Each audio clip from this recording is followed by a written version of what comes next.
Guys, welcome you all to my YouTube channel. This to things fun language. तो आज मैं video में बात करने वाला है नीड्स की। नीड्स बहुत डिफरेंट लेवल्स की होती हैं।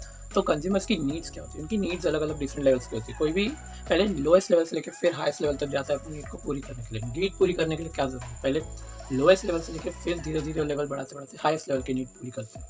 तो नीड्स को पूरी करने की थ्योरी हमें कहाँ से मिली है? तो एक बहुत फेमस सोशल साइंटिस्ट है जो कि सोशियोलॉजी में बिलीव करते हैं। सोशियोलॉजी के जो अलग अलग साइंटिस्ट होते हैं, जो रिसर्चर्स होते हैं, उन्हें हम सोशल साइंटिस्ट कहते हैं। तो उनमें से एक बहुत फेमस साइंटिस्ट है डॉक्टर अब्राहम एच मैस्लो। ये जो डॉक्टर अब्राहम एच मैस्लो थे, इन्होंने हायर की थ्योरी ऑफ नीड्स थी। हायर की थ्योरी ऑफ नीड्स में इन द सेंस उन्होंने ये बताया कि कोई भी ह्यूमन पहले अपनी बायोजेनिक नीड सेटिस्फाई करता है, मतलब जो अपनी बायोलॉजी से रिलेटेड, जो बॉडी से रिलेटेड नीड्स है वो सेटिस्फाई करता है। उसके बाद साइकोजेनिक नीड्स आती है। साइकोजेनिक नीड्स में उसकी साइकोलॉजी से रिलेटेड, माइंड से रिलेटेड और सेल्फ स्टीम वगैरह एक्विजिशन से रिलेटेड वाली नीड्स आती है। उनका लेवल थोड़ा और अप होता है। तो ये बायोजेनिक और साइकोजेनिक नीड्स हैं। बायोजेनिक भी मैंने बता दिया, साइकोजेनिक बॉडी से रिलेटेड, माइंड से रिलेटेड। लेवल को सेटिस्फाई करने के लिए हम कभी भी ह्यूमंस का बिहेवियर देखते हैं कि वो कौन से लेवल की नीड्स है और वो आगे और कौन से लेवल की नीड्स एस्पायर करते हैं, उनके थॉट प्रोसेस किस हिसाब से चलते हैं। फिर नंबर 1 आती है psychological needs. Psychological needs are the basic needs. For example food, air, water, shelter, ये सारी साइकोलॉजिकल नीड्स है जो कि बेसिक लेवल की नीड्स है किसी भी ह्यूमन के लिए। तो किसी को भी चाहिए सबसे पहले फूड, एयर, वाटर, शेल्टर, ये सारी बेसिक नीड्स है। उसके बाद वो आगे की नीड्स पे आगे बढ़ते हैं। हमारा इंडिया जो ऑलरेडी डेवलपिंग कंट्री है, यहाँ पे फूड, एयर, वाटर, शेल्टर, इन चीज़ों की नीड बहुत ज़्यादा, और जो बेसिक चीज़ें उनकी नीड्स एट द टॉप है, क्योंकि ज़्यादातर लोग अभी डेवलपिंग स्टेज में, वो अभी डेवलप नहीं हुए, इसलिए वो इस लेवल की नीड पे। सेकंड लेवल पे आती है हमारी safety and security needs. Safety और सिक्योरिटी नीड्स, जब हमारी फर्स्ट लेवल की नीड जो बेसिक नीड्स है वो जल्दी सेटिस्फाई हो जाएंगी, तो सेफ्टी और सिक्योरिटी नीड्स अपने टॉप लेवल पे होंगी, क्योंकि हमें कभी भी पहले बेसिक लेवल चूज़ कर हम सेफ्टी और सिक्योरिटी देखते हैं। एक बार हमने अपना घर ले लिया, उसके बाद हम सराउंडिंग्स देखते हैं, वो सारी चीज़ें भी हमारे लिए मैटर करती हैं। तो safety and security needs are the importance, इसीलिए इन चीज़ों पे बहुत काम होता है at the psychological needs completion. Psychological needs जब कंप्लीट हो जाती है, उसके बाद सेफ्टी और सिक्योरिटी नीड्स पे लोग ज़्यादा ध्यान देते हैं, उस पर ज़्यादा फोकस करते हैं। ये नीड्स कंप्लीटली कंसर्न होती है फिजिकल डेंजर से फ्री रहने के लिए। कोई भी फिजिकल डेंजर हमारे आसपास नहीं आना चाहिए। फॉर एग्जांपल, अगर हम कोई जंगल वंगल के पास रहेंगे तो ज़्यादातर घर के आसपास आग जला के रखेंगे, ताकि जिससे कोई जंगली जानवर या और कोई हमारे पास ना आए। तो इसीलिए ये हमारी सेफ्टी नीड्स होती है कि किसी भी चीज़ में हमारी सेफ्टी किस लेवल पे है और हम और कितना रिलाई कर सकते हैं उस चीज़ के ऊपर। इन सेफ्टी एंड सिक्योरिटी नीड्स में एक बेसिक नीड भी है जो कि फाइनेंशियल सिक्योरिटी की नीड है।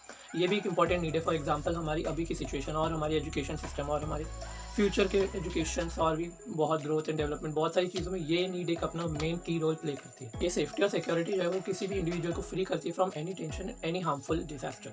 कोई भी डिजास्टर है तो अगर आपके पास लाइफ इंश्योरेंस पॉलिसी है, ये सब चीज़ें हैं, तो आप सेफ्टी एंड सिक्योरिटी नीड्स के तो ऊपर है, क्योंकि आपको कोई भी चीज़ से आप प्रिवेंट कर सकते हैं अपने आप और अपनी फैमिली को। तो ये सेफ्टी एंड सिक्योरिटी नीड्स में एक हायर लेवल पे था। इसमें आती है हमारी financial security, physical security and mental security. Mental security इस सेंस में कि आपको मेंटली कितना फिट है। इसमें आप कौन सी चीज़ें देखते हैं, कौन से पॉजिटिव नेगेटिव अंदर है, इन्फॉर्मेशन कौन सी है, बेस पे आप एक्ट कैसे करते हैं, वो इंपॉर्टेंट है। सो नंबर 3 पॉइंट है सोशल नीड्स। सोशल नीड्स में हमारे वो एस्पेक्ट्स होते हैं जो कि सोशल चीज़ों से रिलेटेड आते हैं। इसमें मैंने एक बनाया है लाबा। लाबा इन the sense love, affection, belonging and acceptance. तो सोसाइटी हमें कितना प्यार करती है, हम उनसे कितना कनेक्टेड है, हम उनसे कितना डीपली रूटेड है, अफेक्शन कितना है, हम दूसरों के लिए एम्पैथी दिखाते हैं कि नहीं। एम्पैथी और sympathy, these both are different concepts, और वो दूसरे वीडियोस में कवर हो जाएंगे। तो एम्पैथी और सिंपैथी हम दिखाते हैं कि नहीं सोसाइटी के लिए, सोसाइटी हमारे से अफेक्टेड है कि नहीं। ये एक सोशल नीड में आता है कि हम सोसाइटी के लिए कितना कर सकते हैं, वो और सोसाइटी में हमारा क्या स्टैंड आउट है, क्या स्टैंड पॉइंट है, और हम हमारे व्यूज़ और ओपिनियंस को कितना अच्छे से एक्सप्लेन कर सकते हैं लोग। इस लेवल पे people are seeking for love and affection for the society from the relatives. तो जब उनकी सिक्योरिटी नीड्स और personal physics psychological security needs जब उनकी पूरी हो जाती हैं, तब वो लव और अफेक्शन सोसाइटी से डिराइव करते हैं। तब वो सोचते हैं अच्छा अपने रिलेशन भी अच्छे बना ले, लोगों के साथ कनेक्शन भी अच्छे से कर ले, फिर वो और अच्छे से कनेक्ट हो जाते हैं। फिर वो चाहते हैं कि हम सबको प्यार करें, दूसरे में ज़्यादा प्यार करें। वो भी एक अलग नीड होती है, सोसाइटल नीड्स। तो ये होती है हमारी सोशल नीड्स, हमारा क्या एस्पेक्ट और हमारा क्या स्टैंड पॉइंट है, और लोग हमें कितना कनेक्टफुल मानते हैं, हमारी बातों को कितना सीरियसली लेते हैं, कितने अच्छे सोचते हैं और नहीं भी सोचते। सोशल नीड्स कंप्लीटली 4 चीज़ों पर डिपेंड करती है, जो मैंने बताया लाबा, love, affection, belonging and acceptance.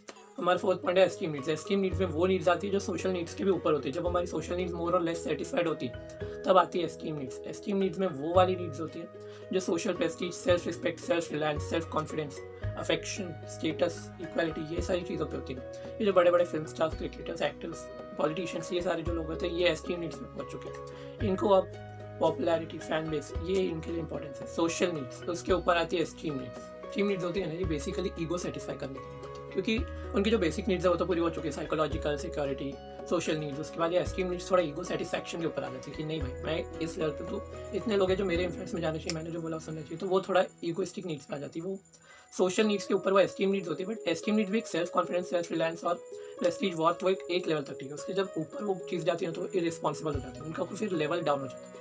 तो ये हमारा जो 4th लेवल ऑफ नीड्स है वो है esteem needs. This is how the things get more and more complicated and more complex at that times. तो इसीलिए इन चीज़ों से हमें बच के रहना चाहिए और हमें देखना चाहिए कि सोशल नीड्स तक ठीक है, एस्टीम नीड भी एक लेवल तक ठीक है, उसका ज़्यादा लेवल हो गया तो फिर वो हार्मफुल भी हो सकती है हमारे और हमारी फैमिली के लिए। इन लोगों से पता है कि सोसाइटी चेंज होती है और इनको ऐसा लगता है कि हम दुनिया बदल सकते हैं, क्योंकि वो नेगेटिव फॉर्म में चेंज हो रहे हैं। उनको लगता है जिसकी ज़्यादा प्रेस्टीज है वो ज़्यादा ऊपर है, बट वो एक लेवल तक ठीक है। अगर वो सबकी लाइफ में वैल्यू ऐड कर रहे हैं और कुछ बेटर काम कर रहे हैं तो वो ठीक है। उसके बाद जब हमारे सारे ग्राफ्स ऊपर हो जाते हैं ना, तो फिफ्थ लेवल पर आती है self actualization needs. Self actualization needs in the sense हमें हमारे सेल्फ का एक्चुअलाइजेशन होने लगता है। हमें पता चलने लगता है कि हमारी और बेसिक नीड्स क्या है, हमें पता चलने लगता है कि हमारे पोटेंशियल की बेसिक इंपॉर्टेंस क्या है, हम हमारे पोटेंशियल को कितना एक्सप्लोर कर सकते हैं। तो जैसा कि हमारे मैस्लो जी बोलते हैं, what a man can be he must be, मतलब एक मैन जितना हो सकता है ना अपने लेवल को कभी भी ऊपर ले जाने। सेल्फ एक्चुअलाइजेशन नीड्स बहुत कम लोगों को आ पाती है, क्योंकि सेल्फ एस्टीम नीड्स से ऊपर उठते हैं। फॉर एग्जांपल हमारे धोनी जी ढाबे पे खाना खाते हैं, अपने खेत में खेती भी कर लेते हैं। तो ऐसे लोग होते हैं सेल्फ एक्चुअलाइजेशन नीड्स के ऊपर, जिनको एक्चुअल में पता है कि हम कितनी भी अचीवमेंट हो जाए, हमारा कितना भी लेवल ऊपर उठ जाए, बट लोग माइंड से काम एंड कंपोज एंड रिलैक्स होते हैं। तो ये होती है सेल्फ एक्चुअलाइजेशन नीड, जो कि सेल्फ एस्टीम नीड्स के ऊपर आती है। ये होती है फिफ्थ लेवल ऑफ नीड्स। हम प्रोडक्ट देख ले जो इन चीज़ों में आते हैं। प्रोडक्ट्स में फॉर एग्जांपल हमारी फर्स्ट साइकोलॉजिकल नीड्स होती थी, उसमें प्रोडक्ट्स जो आते हैं वो fruits, vegetables, cereals, general things, और जनरल स्टोर्स पे जो हमारे सामान होते हैं वो सारी चीज़ें साइकोलॉजिकल नीड्स पे आती है। एयर, वाटर, क्लॉथ्स, फिल्टर, ये सारी बेसिक चीज़ें हैं जो साइकोलॉजिकल नीड्स में, जिसके ऊपर आती है हमारी सेफ्टी एंड सिक्योरिटी नीड्स। उसमें लाइफ इंश्योरेंस पॉलिसी और भी बहुत सारी कंपनीज हैं जो हमें ये सारी चीज़ें ऑफर करती है, जिससे हम एजुकेशन और हेल्थ सेफ्टी पे ध्यान दे सकते हैं। तो ये सेफ्टी एंड सिक्योरिटी नीड्स पे आती है। नंबर थर्ड है सोशल नीड्स। उसमें क्या आती है? Branded watch, branded clothes, branded गाड़ियाँ, ये सब चीज़ों में घूमना होता है कि लोगों को हमसे अफेक्शन हो, ऐसा लोगों के माइंड में सेल्फ बिलीफ होता है। तो और जिससे हम घूमे फिरे, लोगों को लगे रिलेशनशिप्स अच्छे, घूमना फिरना, फॉरेन टूर, ये सारी चीज़ें आती है सोशल नीड्स में। उसके बाद नंबर फोर्थ आती है सेल्फ एस्टीम नीड्स। इसमें थोड़ी सी भारी चीज़ आती है, gold ornaments, diamond, products of gold based, brand names. Brand names के अंदर जो भी चीज़ें आती हैं जो हम शो ऑफ करने के लिए कहते हैं, नहीं ये देखो मेरे पास ये, मेरे पास वो, तो वो वैसी चीज़ें आती है ब्रांड नेम्स के अंदर। तो वैसी चीज़ें होती है सेल्फ एस्टीम नीड्स के अंदर। उसके बाद आती है सेल्फ एक्चुअलाइजेशन नीड्स। इसमें होता है लॉन्ग डिस्टेंस एजुकेशन प्रोग्राम, क्योंकि कोई भी ह्यूमन उसको अपने बेस्ट पोटेंशियल को एक्सप्लोर करना है तो वो सीखना चाहिए, तो ज़्यादा से ज़्यादा अपना टाइम लर्निंग पे देते हैं। Long distance education programs, webinars, seminars, educational things, spiritual notes, ये बुक्स, ऑथर्स, बायोग्राफीज, ये सारी चीज़ें थी सेल्फ एक्चुअलाइजेशन नीड्स के ऊपर। तो ये थे हमारे 5 पॉइंट, जो कि कंज्यूमर के पॉइंट ऑफ व्यू से और सेलर के पॉइंट ऑफ व्यू से दोनों से बहुत इंपॉर्टेंट है। तो अब देखिए आप कौन सी चीज़ में, कौन सी चीज़ों की नीड हमें है और भी हम कहाँ तक पहुँच। तो इसमें से आप कौन सी नीड्स में कमेंट करके हमें ज़रूर बताएं। आपके थॉट्स और ओपिनियंस क्या है वो भी शेयर करें। जो पॉइंट्स एक्स्ट्रा थे जो मुझे इंक्लूड करने चाहिए थे वो भी आप हमारे कमेंट सेक्शन में शेयर कर सकते हैं। बाकी चैनल की वीडियोस का लिंक मैंने डिस्क्रिप्शन कमेंट बॉक्स में दे रखा है, वो भी आप जाके देख सकते हैं। Thank you so much for watching this जो things is fun. Bye, enjoy.